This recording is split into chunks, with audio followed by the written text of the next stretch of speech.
সপ্তম শ্রেণীর তৃতীয় পর্যায়ক্রমিক মূল্যায়ন 2023-এ যে ফাইনাল পরীক্ষা হবে তার পরিবেশ ও বিজ্ঞান বিষয়ের যে নম্বর বিভাজন, সিলেবাস, প্রশ্নপত্র এখানে আলোচনা করা হবে।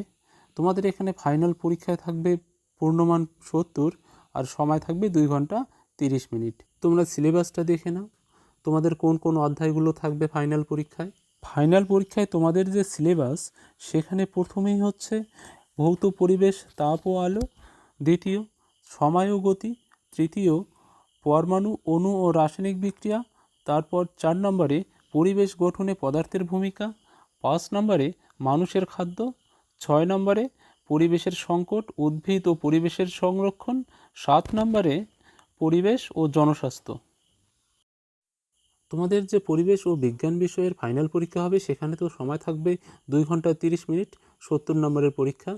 তোমাদের যে 7টা অধ্যায় আছে এই প্রত্যেকটা অধ্যায় থেকেই এমসিকিউ অর্থাৎ শর্ট টাইপের অপশন যেগুলো প্রশ্নতে দেওয়া থাকে, প্রত্যেকটা অধ্যায় থেকে থাকবে 3টা করে প্রশ্ন, প্রত্যেকটার মান হচ্ছে 1 করে, এখানে হচ্ছে 21 নম্বর।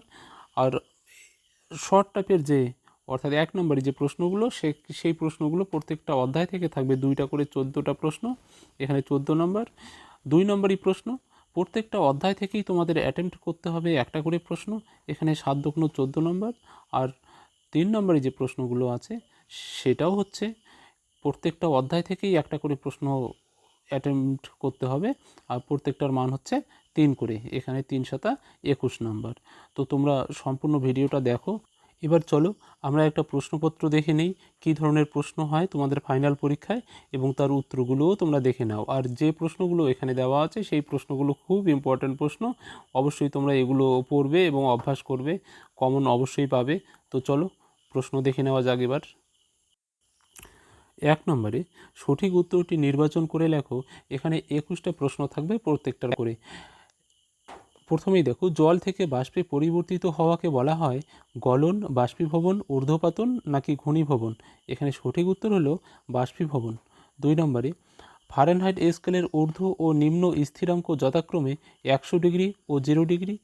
বি নম্বরে হচ্ছে 0 ডিগ্রি, 100 ডিগ্রি। সি নম্বরে 212 ডিগ্রি, 32 ডিগ্রি নাকি 32 ডিগ্রি, 212 ডিগ্রি। এখানে সঠিক উত্তর হলো নিম্ন স্থিরাঙ্ক হলো 32 ডিগ্রি ও ঊর্ধ্ব স্থিরাঙ্ক হচ্ছে 212 ডিগ্রি। 3 নম্বর প্রশ্ন, সমতল আয়নার সঙ্গে লম্বভাবে কোনো আলোকরশ্মি আপতিত হলে প্রতিফলন কোণের মান হবে 90 ডিগ্রি, 180 ডিগ্রি, 45 ডিগ্রি নাকি 0 ডিগ্রি। এখানে সঠিক 0 ডিগ্রি।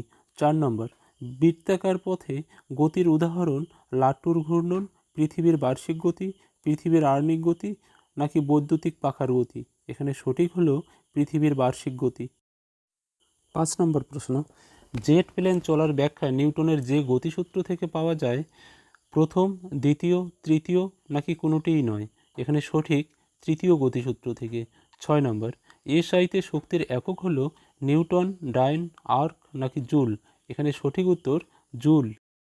7 নম্বর প্রশ্ন, N2 + H2 NH3 বিক্রিয়াটি বিয়োজন, প্রত্যক্ষ সংযোগ, বিনিময় নাকি প্রতিস্থাপন বিক্রিয়া। এখানে সঠিক উত্তর হলো প্রত্যক্ষ সংযোগ। 8 নম্বরে, নিউট্রন হলো ধনাত্মক আধানযুক্ত, নিস্তড়িৎ, ঋণাত্মক আধানযুক্ত নাকি কোনোটিই নয়। এখানে সঠিক উত্তর হলো নিস্তড়িৎ। 9 নম্বরে, পরমাণুতে ইলেকট্রন ও প্রোটনের সংখ্যা সমান, ইলেকট্রন বেশি, প্রোটন বেশি নাকি কোনোটিই নয়। এখানে সঠিক হলো সমান। 10 নম্বর, মানবদেহের রক্তের প্রকৃতি ক্ষারীয়, আম্লিক, প্রশম নাকি মৃদু আম্লিক। এখানে সঠিক উত্তর ক্ষারীয়। 11 নম্বর, কাচের সঙ্গে কি মেশালে এর রং সবুজ হয়? Iron oxide, cobalt oxide, chromium oxide নাকি স্ট্যাটাস অক্সাইড। এখানে সঠিক হলো ক্রোমিয়াম অক্সাইড। 12 নম্বর, পাতিলেবুতে থাকে citric acid, tartaric acid, formic acid নাকি পানিটিক অ্যাসিড। এখানে সঠিক হলো সাইট্রিক অ্যাসিড। এরপর 13 নম্বর, শ্বেতসার হজম হওয়ার পর ফ্যাট, গ্লুকোজ, এস্টার্চ নাকি প্রোটিনে পরিণত হয়। এখানে সঠিক হলো গ্লুকোজ। 14 নম্বর, এমন একটি খাদ্য উপাদান যা থেকে শক্তি পাওয়া যায় না তা হলো কার্বোহাইড্রেট, প্রোটিন, লিপিড নাকি ভিটামিন। এখানে সঠিক ভিটামিন। 15 নম্বর, ম্যারাসমাস মানবদেহে কিসের অভাবে ঘটে? আয়রনের অভাবে, প্রোটিন ও শক্তির অভাবে, আয়োডিনের অভাবে নাকি ভিটামিন এ এর অভাবে? এখানে সঠিক হলো প্রোটিন ও শক্তির অভাবে। 16 নম্বর প্রশ্ন, বিশ্ব উষ্ণায়নের জন্য দায়ী নয় carbon die oxide, methane, oxygen নাকি সালফার ডাই অক্সাইড? এখানে সঠিক হলো অক্সিজেন। 17 নম্বর, গত 100 বছরে পৃথিবীর গড় তাপমাত্রা বেড়েছে 1 ডিগ্রি, 2 ডিগ্রি, 3 ডিগ্রি নাকি 4 ডিগ্রি সেলসিয়াস? এখানে সঠিক উত্তর 1 ডিগ্রি সেলসিয়াস। এরপর 18 নম্বর প্রশ্ন, পৃথিবীতে অতি জীববৈচিত্র্য সম্পন্ন দেশের সংখ্যা হলো 19, 25, 17 নাকি 22টি? এখানে সঠিক হলো 17টি। 19 নম্বর, কালাজ্বরের বাহক সাধারণ মাছি, বালি মাছি, কালো মাছি নাকি মশা? এখানে সঠিক হলো বালি মাছি। 20 নম্বর, দই তৈরিতে সাহায্য করে রাইজোপাস, ল্যাক্টোব্যাসিলাস, অ্যাসপারজিলাস নাকি এস্ট্রোপ্টোমাইসিন? এখানে সঠিক হলো ল্যাক্টোব্যাসিলাস। 21 নম্বর, 1977 খ্রিস্টাব্দে টিকাদানের মাধ্যমে জলবসন্ত, গুটি বসন্ত, হাম নাকি কলেরার রোগটিকে পৃথিবীর বুক থেকে সম্পূর্ণ নির্মূল করা সম্ভব হয়েছিল? এখানে সঠিক হলো গুটি বসন্ত। এরপর 2 দাগের প্রশ্ন, নিচের প্রশ্নগুলির উত্তর দাও। এখানে প্রত্যেকটির মান হচ্ছে 1 করে, 14টা প্রশ্নের উত্তর দিতে হবে। 1 নম্বরে দেখো, ডাক্তারি থার্মোমিটারে কোন স্কেল দেওয়া থাকে? উত্তর হলো ফারেনহাইট স্কেল। 2 নম্বর, আলোর প্রতিসরণের ধর্ম দিয়ে ব্যাখ্যা করা যায় এমন একটি ঘটনা লেখো। উত্তর হলো উপর থেকে দেখলে জল ভর্তি পাত্রের তলদেশ উপরে উঠে আসা। 3 নম্বর, এসআইতে ত্বরণের একক কী? উত্তর হলো মিটার পার সেকেন্ড স্কোয়ার। এরপর 4 নম্বর, নিউটনের কোন গতিসূত্র পাওয়া যায়? উত্তর প্রথম গতিসূত্র থেকে। 5 নম্বর, কোন পরমাণুর ভর সংখ্যা ও পরমাণু ক্রমাঙ্ক একই? উত্তর হাইড্রোজেন পরমাণুর। 6 নম্বর, পরমাণুর কেন্দ্রকে কি বলে? সঠিক উত্তর হলো নিউক্লিয়াস। 7 নম্বর, পিভিসি এর পুরো নাম কি? উত্তর পলিভিনাইল ক্লোরাইড। এরপর 8 নম্বর, স্বাভাবিক দেহের রক্তের পিএইচ মানের সীমান্ত মান দুটি কি কি? এখানে উত্তর 7.35 থেকে 7.45। 9 নম্বর, প্রোটিন ও শক্তির অভাবে শিশুদের কি কি রোগ হয়? এখানে উত্তর হলো প্রোটিন ও শক্তির অভাবে 1 থেকে 4 বছর বয়সী শিশুদের ম্যারাসমাস ও কোয়াশিওরকর রোগ হয়। 10 নম্বর, লেবু জাতীয় ফলে কোন ভিটামিন থাকে? উত্তর হলো ভিটামিন সি। 11 নম্বর প্রশ্ন, ভারতবর্ষে অবস্থিত দুটি বায়োডাইভার্সিটি হটস্পটের নাম লেখো। উত্তর ভারতবর্ষে অবস্থিত দুটি বায়োডাইভার্সিটি হটস্পটের নাম হলো পূর্ব হিমালয় ও সুন্দাল্যান্ড। 12 নম্বর, কোয়ালা ভালুকের প্রধান খাদ্য কী? উত্তর ইউক্যালিপটাস গাছের পাতা। 13 নম্বর, ম্যালেরিয়া রোগের একটি মুখ্য আর একটি গৌণ পোষকের নাম লেখো। উত্তর মুখ্য পোষক মশা ও গৌণ পোষক হলো মানুষ। 14 নম্বর প্রশ্ন, নোংরা জলে ডিম পাড়ে কোন ধরনের মশা? উত্তর কিউলেক্স মশা। এরপর 3 দাগের প্রশ্ন, যে কোনো 7টি প্রশ্নের উত্তর দাও। প্রত্যেকটি প্রশ্নের মান 2 করে। এখানে 7 দুগুণ 14 নম্বর। 1 নম্বর, হাতে স্পিরিট বা ইথার ঢাললে এই জায়গাটি ঠান্ডা লাগে কেন?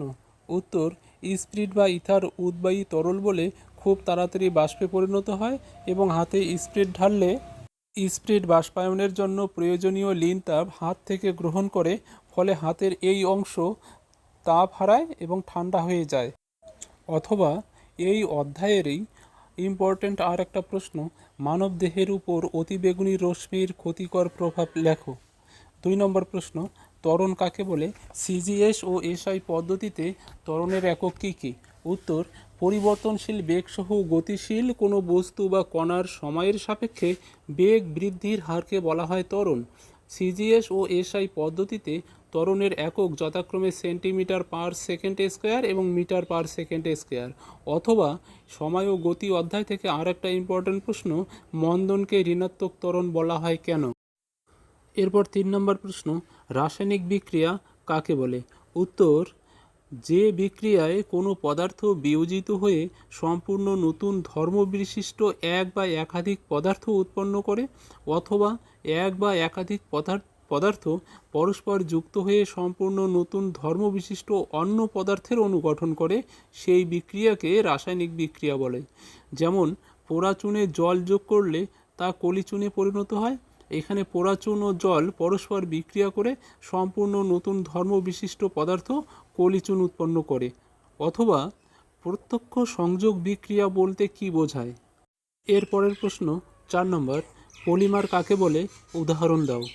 উত্তর হলো, একই রকম বা বিভিন্ন রকম অসংখ্য ক্ষুদ্র ক্ষুদ্র অণু রাসায়নিকভাবে পরস্পর যুক্ত হয়ে যে দীর্ঘ শৃঙ্খল বিশিষ্ট বৃহদাকার অণু গঠন করে তাদের পলিমার বলে। যেমন বহু সংখ্যক ইথিলিন অণু পরস্পর যুক্ত হয়ে অতি বৃহৎ অণু পলিইথিলিন বা পলিথিন গঠন করে। অথবা কীটনাশক কাকে বলে? এরপর 5 নম্বরের প্রশ্ন, অনাক্রম্যতা কাকে বলে? উত্তর হলো, যে বিশেষ ক্ষমতা বলে কোনো উন্নত জীব তার দেহে প্রবেশকারী বি জাতীয় ক্ষতিকারক পদার্থ এবং রোগ সৃষ্টিকারী জীবাণুকে প্রবেশ করতে বাধা দেয় বা তাকে ধ্বংস করে দেহকে সুস্থ ও নিরোধ রাখে, তাকে অনাক্রম্যতা বলে। অনাক্রম্যতা 2 প্রকার, সহজাত ও অর্জিত অনাক্রম্যতা। অথবা ভিটামিন বি কমপ্লেক্স ও ডি এর অভাবজনিত রোগের নাম লেখো। পর 6 নম্বর প্রশ্ন, বিশ্ব উষ্ণায়ন বা গ্লোবাল ওয়ার্মিং কাকে বলে?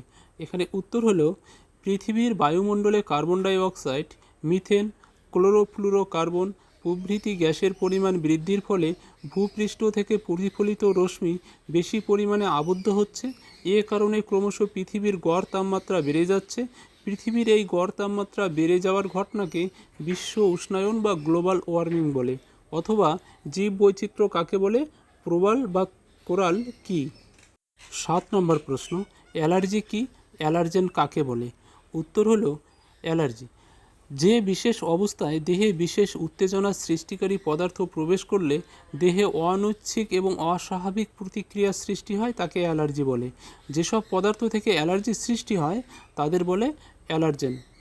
অথবা রোজ চাউমিন, এগরোল, বিরিয়ানি ইত্যাদি ফাস্ট ফুড জাতীয় খাবার খেলে কি কি ক্ষতি হতে পারে? এরপর 4 দাগের প্রশ্ন, এই প্রশ্নগুলোর প্রত্যেকটার মান 327 নম্বর থাকবে। ঠিক আছে, 1 নম্বর প্রশ্নটা দেখো, আলোকউৎস কাকে বলে? এটি কয় প্রকার ও কী কী? অথবা বর্ণালী কাকে বলে?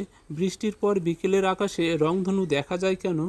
2 নম্বর প্রশ্ন, থেমে থাকা বাস হঠাৎ চলতে শুরু করলে বাসে দাঁড়িয়ে থাকা যাত্রীরা পিছনের দিকে হেলে পড়ে কেন? অথবা জাড্য কাকে বলে? জাড্য কত প্রকার ও কী কী?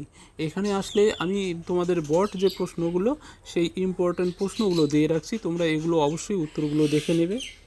3 নম্বর প্রশ্ন, মূলক কাকে বলে? এটি কত প্রকার ও কী কী? প্রত্যেক প্রকার মূলকের একটি করে উদাহরণ দাও। অথবা পরিবর্তনশীল যোজ্যতা বলতে কী বোঝায়? উদাহরণ সহ ব্যাখ্যা করো। এরপর 4 নম্বর, খাদ্য লবণের প্রধান উপাদানটির রাসায়নিক নাম ও সংকেত কী? খাদ্য লবণের 2টি ধর্ম ও ব্যবহার উল্লেখ করো। অথবা নুনে আয়োডিন মেশানো আছে কি না কীভাবে বুঝবে? এরপর 5 নম্বরের প্রশ্ন, উদাহরণসহ কার্বোহাইড্রেটযুক্ত খাদ্যের শ্রেণী বিভাগ করো। অথবা 2টি জলে দ্রাব্য ভিটামিন এর নাম, উৎস, কাঁচ ও অভাবজনিত রোগের নাম লেখো। 6 নম্বর, প্রবাল প্রাচীর কাকে বলে? জীব বৈচিত্র্য রক্ষায় প্রবাল প্রাচীরের গুরুত্ব কী? অথবা খাদ্য শৃঙ্খলের 3টি বৈশিষ্ট্য উল্লেখ করো। 7 নম্বর প্রশ্ন, আর্সেনিক দূষণ কাকে বলে? আর্সেনিক দূষণের লক্ষণগুলি কী কী? অথবা অটিজম কি?